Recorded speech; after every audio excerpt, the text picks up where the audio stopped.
Hi, I'm Rachel Senes. Welcome to Inside Santa Barbara, the news magazine that takes you inside the city, from issues to projects and events. Today, Inside Santa Barbara is coming to you from Stearns Wharf, which, as many of you already know, is located at the bottom of State Street. But did you know that Stearns Wharf is Santa Barbara's most visited landmark? That's right, 5 million people visit the wharf every year. Well, fire has long been an important subject in Santa Barbara. In fact, this wharf has burned twice, but an even more devastating fire happened in July of 1977 in the Sycamore Canyon area. In our top story, we take a look back at that fire and some of the people who experienced it firsthand. You will all leave this area immediately. It was the 26th of July, 1977. Fire swept through Sycamore Canyon, engulfing neighborhoods and wreaking havoc in a usually serene part of the city. John Gibson covered the fire as a rookie reporter for KEYT. The fire started when a kite flyer apparently let go of the spool that he was using to hold his kite and hold his string. The spool wrapped around this lower telephone cable, and then the kite fell down across the three 16,000-volt wires, arced, sparks flew down in the brush, and the fire started. Hi everybody, I'm John Gibson. The first sign of our kidnapped colleagues since their capture is our big story. Now an anchor for Fox News in New York, Gibson still recalls that night, the 92-degree weather and the fire's intense flames. It appeared the fire was unstoppable. And you're right, there are big, beautiful Spanish-style homes up there that were just exploding in the superheated air. Residents scrambled for safety, gathering what belongings they could, but in just 7 hours the fire destroyed 195 homes, among them Harry Linden's, which once stood on Sierra Vista Road and Barker Pass. Linden suffered burns on his arms while trying to save some of his possessions, but it was too late. His house was a total loss. My wife and I raise exotic birds, and I was trying to let them out of the aviaries and save them, stick them into cages and try and carry them out of there. Couldn't do it, got too hot too quick. Linden had only lived in the house for a year and a half, but even before the smoke had cleared, he had decided he would stay in the city and start over from scratch. Yeah, we're going to rebuild it. I'll probably have to learn the building trade real quick, contract it myself. Linden did rebuild. We tracked him down and discovered he still lives in that house today. Even though it has been almost 30 years, the image and horror of the fire are still vivid. It started blowing a little bit more, and all of a sudden the fire just completely flared up, and within about 5 minutes it had gotten very large and jumped the canyon over to our side. It was just like a fireball came across the canyon. Linden says the most devastating part was not the fire itself, but its aftermath, both physically and psychologically. Well, I had a lot of bad dreams for a number of years after that. You keep going over and over, if I had done this, I should have done this. Shouldn't have filled up 3 cars when we only have 2 drivers. Should have just filled up 2 cars. I mean, just a lot of what-ifs go through your mind. But for some, the what-ifs never go away. Councilmember Roger Horton can't forget how the fire completely destroyed the home he grew up in, as well as the irreplaceable memories in it. And our house was wooden shake roof and all wooden siding. It was an old California-style ranch house, so it was totally the worst thing possible for a fire, and really there had been no brush clearing around the house. In spite of the significant wildland fire threat, many residents, even fire victims themselves, say they couldn't dream of living anywhere else. Well, it's quiet. We're in the mountains. You can see the mountains. You can see the ocean. It's got a lot of wildlife around it. We have deer coming in here all the time. In the wintertime, it'll actually snow down to this level. It's a real nice area to be in, and yet still be close to the city. In a place like Santa Barbara or Malibu or the hills above San Francisco, these are such beautiful places to live that a simple fire destroying a house is not enough to convince somebody they're never coming back. They almost always say, we're coming back. Today, almost 30 years after the Sycamore Canyon fire, beautiful homes still sit atop the hills of Santa Barbara. Now, the fire taught residents and fire officials here in the city of Santa Barbara a valuable lesson that has resulted in taking serious steps toward fire prevention. A wildland fire suppression assessment district has recently been established. The assessment district will provide consistent funding for additional wildland fire services, specifically in the foothills high fire hazard areas. They include the area above Foothill Road and the Mission, the Riviera, the Sycamore Canyon area, properties above the County Bowl, and the Eucalyptus Hill area above the 5 Points roundabout. All those in favor, please say aye. Aye. Aye. Opposed? Very good. The assessment district was approved by City Council in July. It was decided by ballots mailed to all property owners within the affected areas. The total revenue from the assessment district will be approximately $210,000 annually. The money will come from property taxes. President of the Riviera Association, Paul Cashman, says it will be money well spent. Those of us that live in the wildland fire area along the Riviera here have chosen to assess ourselves approximately $70 a year that goes into a fund just for prevention and mitigation of fire in our neighborhoods. Fire officials say this program will reduce fuel and enhance evacuation routes, which can lead to a decrease in fire response times during emergencies. Los Alturas was a huge problem for us. It was a challenge to get one fire engine if you're driving in the middle of the street. We went through and we cleared that back, I think it's 6 feet from the edge of the road on both sides, and you can get 2 cars passing there no problem at all now. But fire prevention doesn't stop there. We're going to put together a prevention and inspection program where we can go out and we can assist the homeowners with recommendations, with actual removal of vegetation. We can bring a chipper where they can chip a lot of the material that they've removed and put it right back on the property. This includes a partnership between fire officials and property owners. It involves the implementation of defensible space. State law requires that homeowners create a defensible space up to 100 feet from their structure, their home. Now, that doesn't mean barren ground. Through the city of Santa Barbara, we have Ann Marks, who's a wildlands fire specialist, and she'll actually come out and talk with you about the types of grounds that you can have on your property that are admissible by law and create that safe environment for your house and your family. So far, many property owners in the high fire hazard area are embracing the idea of a wildland fire assessment district. I think if we'd had something like that in those days, it would have been a big help for us. Nobody was really aware of fire safety. We weren't aware of cleaning areas around the house. But there is one harsh reality when it comes to fire prevention. Not everyone participates, which is evident by driving through the high fire area. If you don't clean your property, that puts my property at risk if I happen to be your neighbor. It also puts our firefighters, whether they're city, county, Forest Service, puts everybody at risk. Former Santa Barbara City firefighter Mike Perry experienced the Sycamore Canyon fire firsthand. He says some residents may end up learning the hard way. That's one of the things you do during a major fire like that, is you go around and you triage houses, and houses that can be saved, we will try and save them.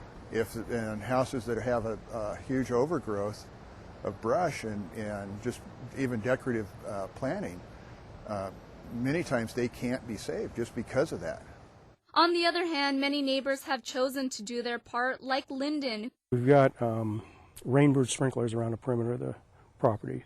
We keep the weeds down quite a bit. We have a lot of shrubbery and brush that's low fire, like yucca.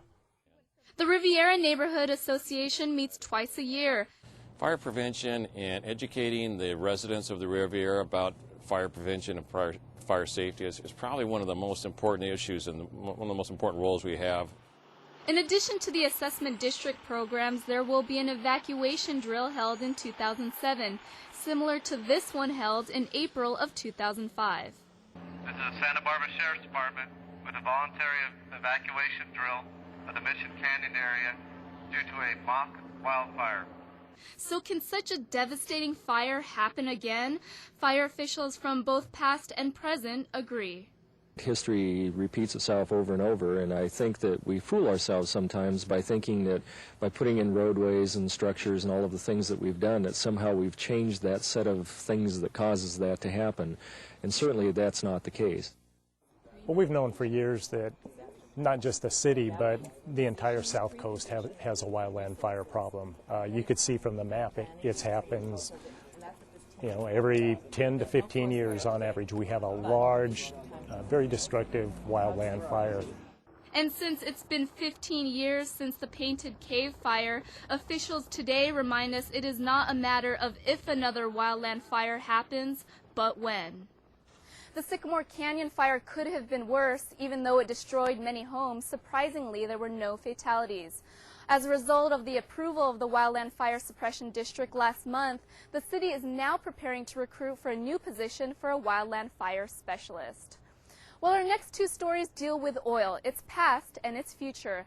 Up next, we revive the popular History 101 segment with a tale of boom and bust played out right here on the South Coast. Oil. Whether it's the platforms off our coast or the goo stuck to the bottoms of our feet after a walk on the beach, it's hard to ignore its presence on the South Coast. Depending on who you talk to, our area has been blessed or cursed with an abundance of petroleum. 2,000 years ago, Chumash Indians used asphaltum to build their plank canoes, or tamals. The tar-like substance was readily available up and down the South Coast. Modern oil extraction, if you could call it that, began in the late 1870s near what would later become Summerland. Extraction methods were crude. They dug the well by hand, and then they would just haul the oil out with buckets by hand. Attempts to strike oil after that met little success until 1894, when Summerland resident Smith Cole hit oil when digging a water well. Oil wells soon sprang up all over town. At the time, producers could get as much as $2 a barrel, which would be about $35 a barrel today. Unfortunately, no rules or regulations were in place, so leaks were common and non-producing wells were simply abandoned. Not all residents were thrilled with oil development. Many thought the wells and their accompanying pollution to be an eyesore and an affront to the area's natural beauty. Some were so appalled they sabotaged wells. Others would later take their objections to the courts. Even an early city planning commission got into the act by calling for the discouragement of anything that would defile our beach or pollute our waters. In 1898, a beach well hit a major oil deposit, and all eyes turned to the ocean. That spring, John Treadwell was overseeing construction of a wharf for Southern Pacific Railroad. And Treadwell had the idea of, well, I'll just put a derrick out on my wharf and see how that works, and it was a terrific success. Within a year, you had literally hundreds of derricks dotting Summerland Beach and on wharves going out into the ocean. Summerland oil production hit its peak of 200,000 barrels in 1899. By 1907, Summerland's days as an oil boomtown were over. A lot of the wells played out fairly quickly. The quality of the oil wasn't all that great. Prices had dropped to 75, 60 cents a barrel. All told, more than 1.3 million barrels of oil were pulled from the ground in Summerland. Summerland wasn't the only area to experience a black gold rush. The Mesa had a short-lived oil boom in the late 1920s. In 1922, the Puritan Oil Company sank a wildcat or speculative well and hit oil, and that set off a frenzy of activity out here on the Mesa. Oil derricks sprouted up in backyards in the Palisades and Fairview subdivisions. Historian Walter Tompkins described a house owner on Pacific Avenue that had a gusher in his backyard, saying, "It fizzled out after filling the air with atomized oil which ruined house paint and laundry on backyard lines for blocks around." When oil production moved offshore, Santa Barbans continued to fight. After Platform A spewed nearly 100,000 barrels of oil into the Santa Barbara Channel in 1969, residents realized how important the unspoiled ocean and beaches were to its economy.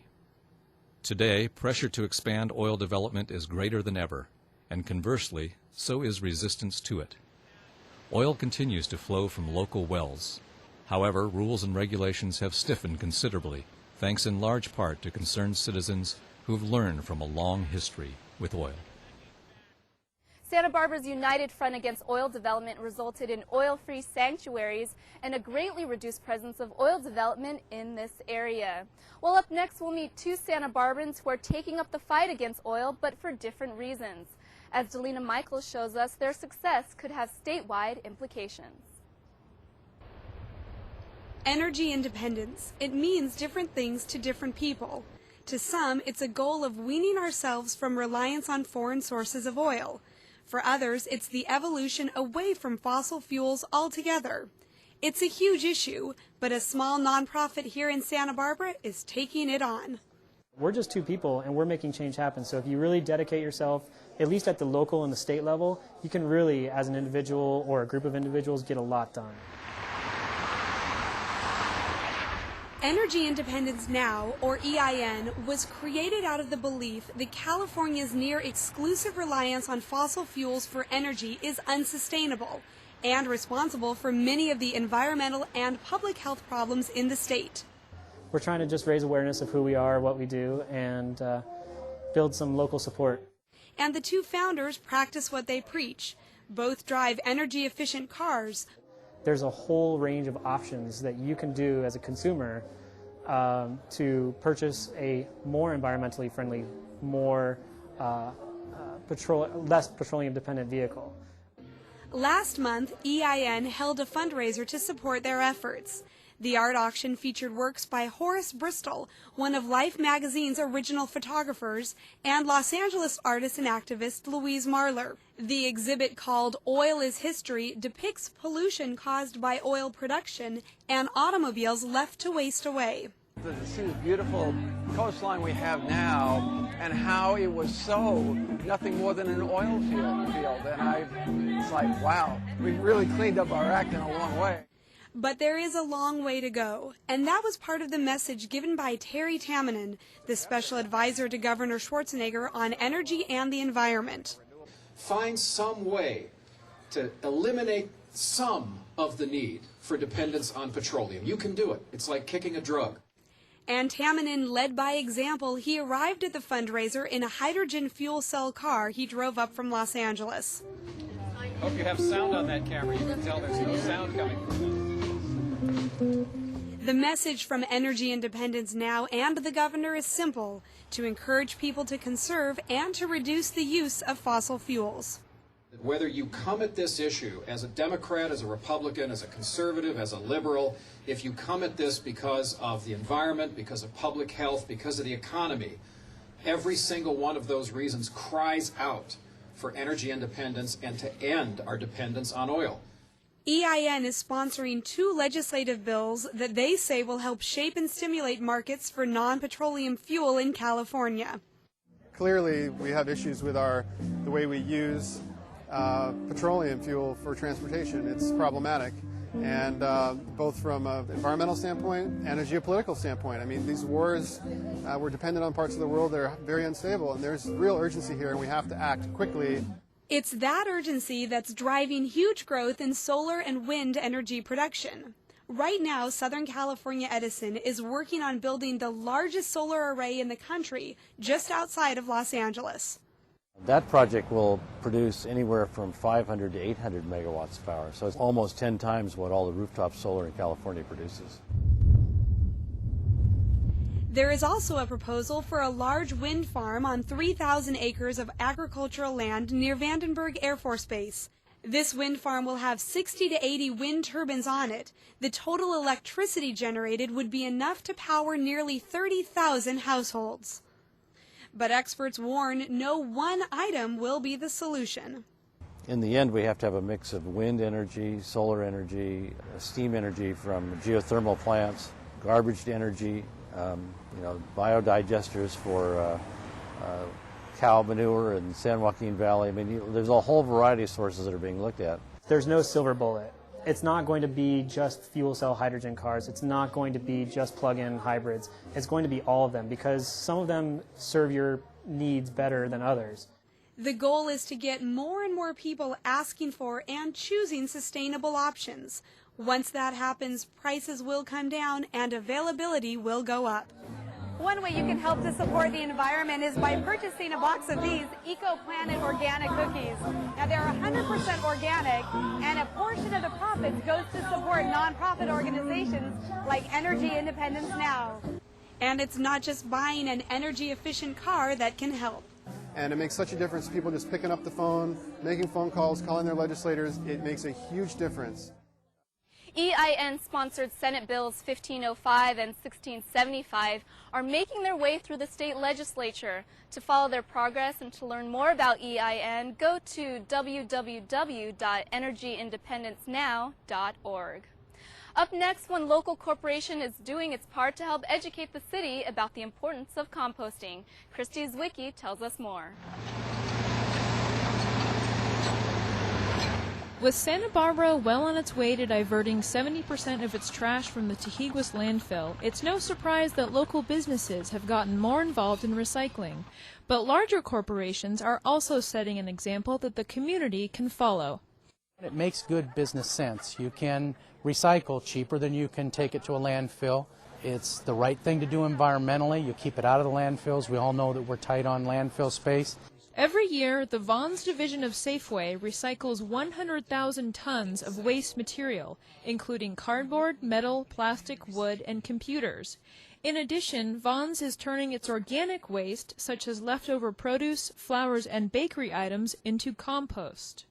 We went out and we looked for different ways to do some recycling, and what came about was that over 50% of our refuse at a supermarket came from produce, trims and culls and wax boxes. So we knew that that was the key to coming up with a program. Composting starts at each individual store location, where unsold organic food products are packaged into boxes, sent to a distribution center, and mixed with green waste. After 4 months, the result is a high-quality fertilizer that can be given back to the community. Basically what we're doing here is bringing in organic compost to supplement the materials that we provide the gardeners here that come and garden on an organic basis. Local gardeners were delighted when the donation of 24 tons of compost was delivered to the Santa Barbara Community Gardens last August. Participants also received instruction on how to plant a garden and how to properly compost at home. With 180 plots, the community gardens allow hundreds of Santa Barbara residents to truly enjoy the fruits of their labor. And a new after-school program will teach kids how to have their own green thumbs growing produce with compost. The community gardens are a great low-cost access for people in the community who do not have the opportunity to garden in their own space where they live. And so this is an outdoor activity for families to participate in while providing fruits and vegetables for their families. The results of the partnership between Vaughn's and the city of Santa Barbara are truly inspiring. Our division recycles between 40 and 45,000 tons of material a year that would have gone to a landfill. It's truly a great partnership, and I think it's if an organization as large as Vaughn's and all the different produce that they have can do it, certainly we can do it in our own home. To learn more about how you can help get involved with composting, visit our website, citytv18.com.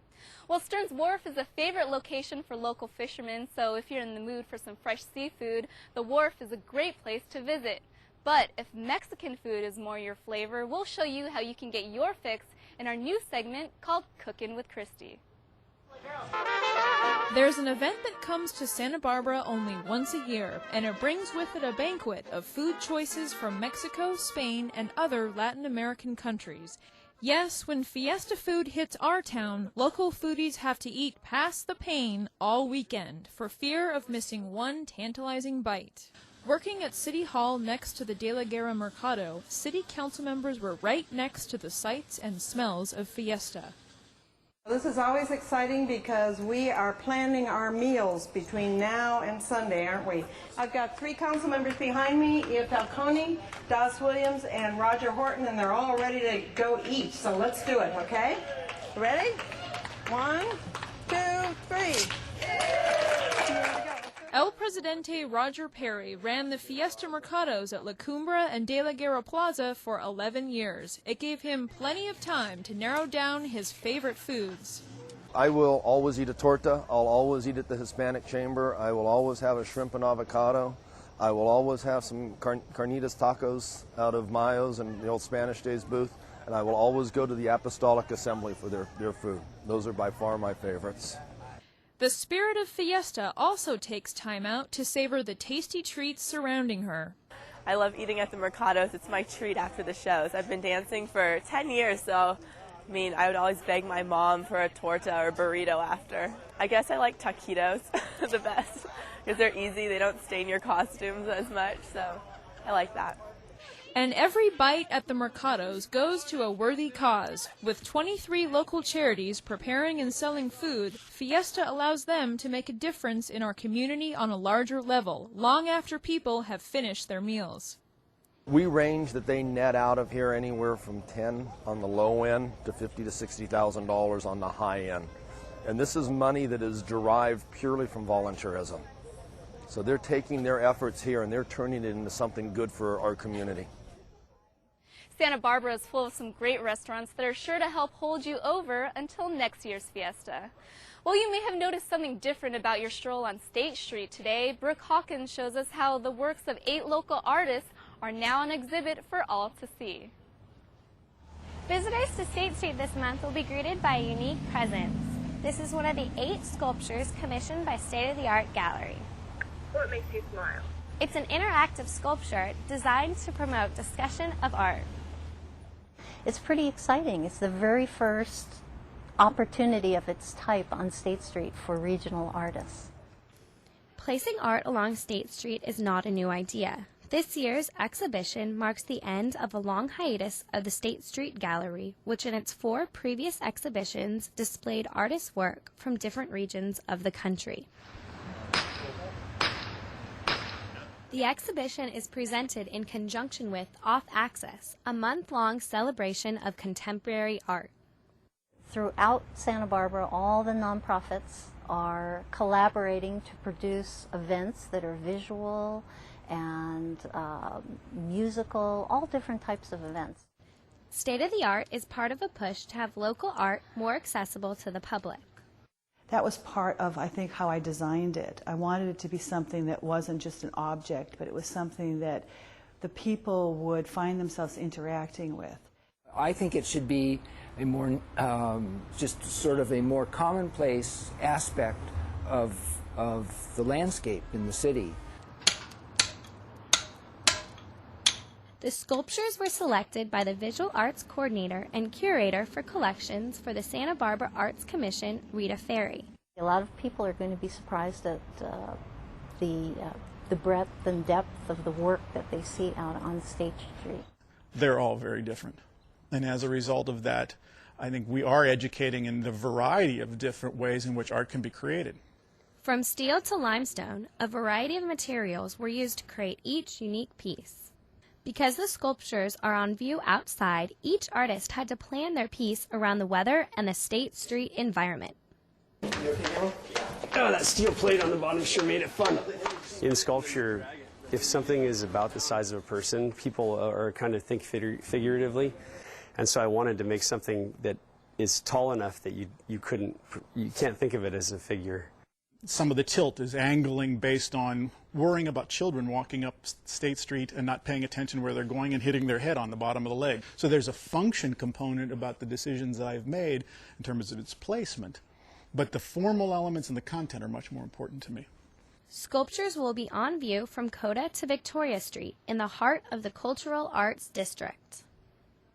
People are going to wake up one morning and there'll be these 8 entities out on State Street that did not exist there before. And in fact, most of them were created just for this event. The State of the Art Gallery runs through November. Well, that does it for this month's episode of Inside Santa Barbara. If you have any questions or comments, give us a call at City TV at 564-5311 or visit our website at citytv18.com. I'm your host, Rachel Senes, and remember to get involved inside Santa Barbara.